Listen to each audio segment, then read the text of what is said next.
If Civilization 6 and Crusader Kings 3 had a baby, and then it had an extra year to develop, and it was developed by the lead designer of Civilization 4, this is what it would look like. Welcome back to Old World, everybody, a game set in the Old World, where you choose from a roster of now 8 historical leaders with incredibly unique starting technologies, units, improvements, you name it. They are incredibly flavoursome, true to history, and built into what has blossomed into a very enjoyable 4X game, laced with, actually built upon, a really solid foundation of intrigue and influence, of characters who live mortal lives, each turn counting as 1 year, feuding families within your civilization, also vying for power, on the backdrop of a pretty enjoyable and unique military combat experience within a 4X game, where units matter, promotions are incredibly powerful, and real generals, again, those real characters that are making these kind of in-game decisions, can also lead your troops into war, while also interfering with each other on that political side, that intrigue side. This is Old World. A game of Old World starts like many other 4X historical strategy games. You start with a settler. You're exploring a world. In this case, of course, it's a world of old, set within a very specific time period. Cities can be founded on city sites exclusively by your leaders. A reminder, of course, these leaders are very unique. You might want to spend some time taking a look through and finding your favorite one first. But once you've done that, you'll then be tasked with establishing your city, which again is either on the city site or in one of those sort of urban tiles adjacent.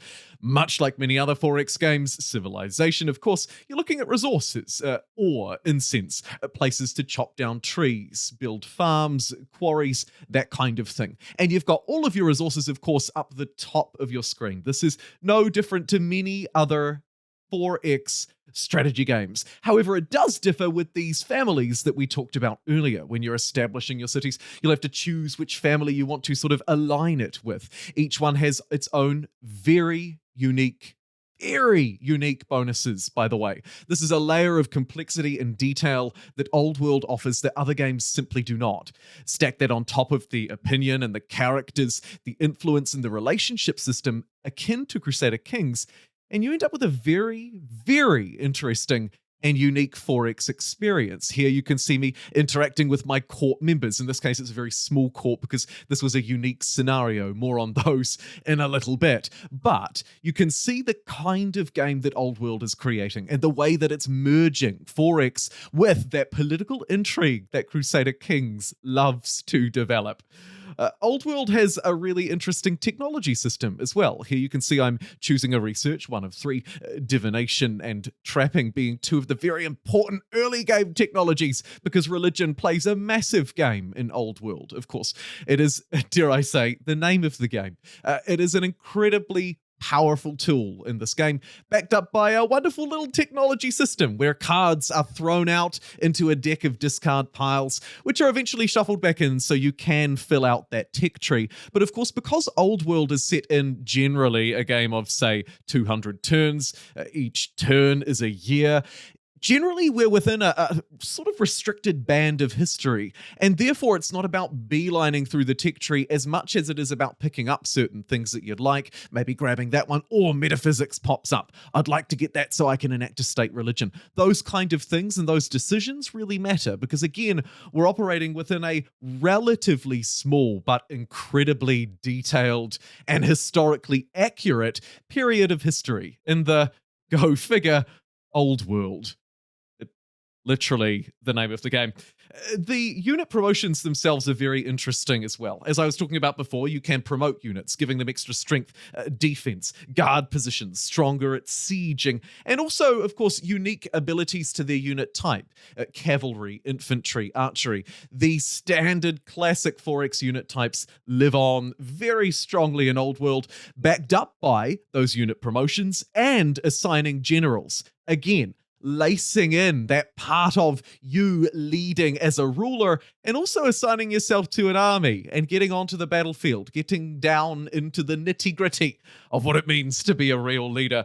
Old World lets us do that. The combat system is incredibly detailed, and you do get all of the information up front, so it's very enjoyable. There's a layer of strategy to the map and positioning that is, like I say, a really enjoyable experience. Old World is, of course, like any other 4X historical strategy game, also about city development, about workers, about building on tiles. Old World takes an interesting approach. It really does favor a careful planning, a planning around where to build things. Adjacency bonuses in particular play a big role in Old World. Likewise, the map itself, where to build quarries adjacent to others, probably next to mountains, stony fields.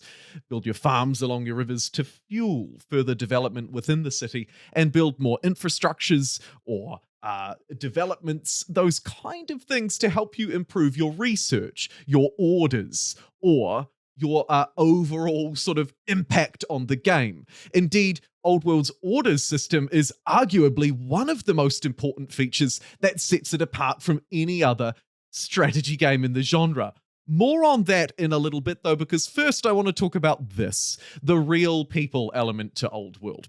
Old World brings in real people with real turns, as I say. One turn is 1 year. You are a mortal. You will grow older and die. But like any mortal, you have a sort of fame and legitimacy to you that carries real influence within the game.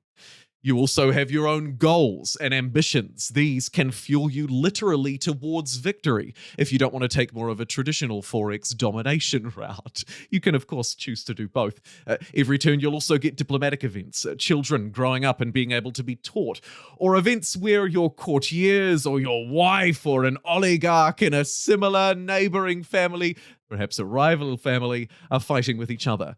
You can woo them with influence or coerce them into following your religion or converting to a state religion. This is backed up by a system of laws that come up through random events or through you pushing for them yourself.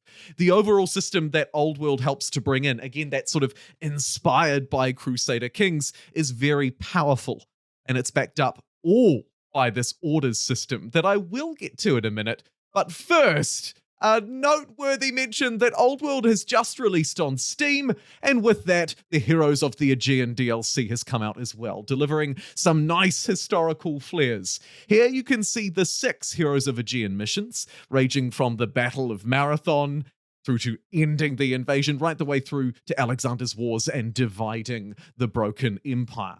The Heroes of the Aegean DLC, by the way, is free for the first 2 weeks. So if you're just picking up the game on Steam after it's been out on Epic as an exclusive for 1 year, or if you've had it on Epic the whole time, now's a great time, if you're watching this video at the very beginning, to pick it up.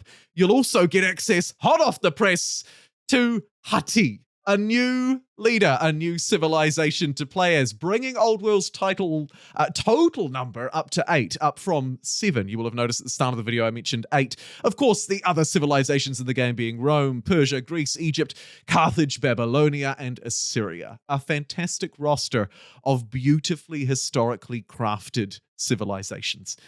The stories that Old World tells help to bring them to life a bit too. Here you can see a ludicrous situation. After allowing my son to become an artist at the cost of our prestige, my wife, my bloody wife, has decided to let some secrets out, and now I put her in prison, and now she's been broken free. So what do? Do I let her flee, becoming an exile? Does she become a fugitive as I hunt her down? Or do I execute a random prisoner for appearance's sake? She becomes a fugitive and I benefit a little bit as a deal maker. It's up to you in this game, but I think that just really goes to highlight how wonderful this experience is. And of course, it's all backed up by this elusive orders system. In this game, you build up orders through your legitimacy, through buildings, through civics, and all sorts of things. Your orders are essentially the amount of the spendable currency that you can use each turn to make decisions, whether that's moving units, promoting units, enacting new laws. All of the decisions, or at least most of them, are fueled by orders in this game. Some, like these random events, are not, but most of them are. Each turn, you'll carry through and use your orders that you've built up or sold off if you don't use them at the end of your turn. They are indeed an exchangeable currency to move around the map, to engage. It's a beautiful system. It enables you to push things far within their own individual limits, and it really sets Old World apart and helps to build a beautifully unique game. Something I have noticed in Old World, and perhaps some of the complexities to it, are just that. This is a beast of a 4X strategy game, so do strap yourself in. It has a pretty good tutorial that will carry you through a lot. It's a little bit of an investment, but generally worthwhile. But man, there is a lot to it. When you combine the intrigue and wonder of Crusader Kings 3 to a certain extent with a really solid foundation of 4X strategy, akin in many ways, wonders, laws, influence, you name it, to Civilization 6, and other historical strategy games, of course, Humankind not too dissimilar, you end up with a lot of complexity on your plate. So bear that in mind. This can sometimes be a tough pill to swallow, and there can be a lot to track as you move through a game as well.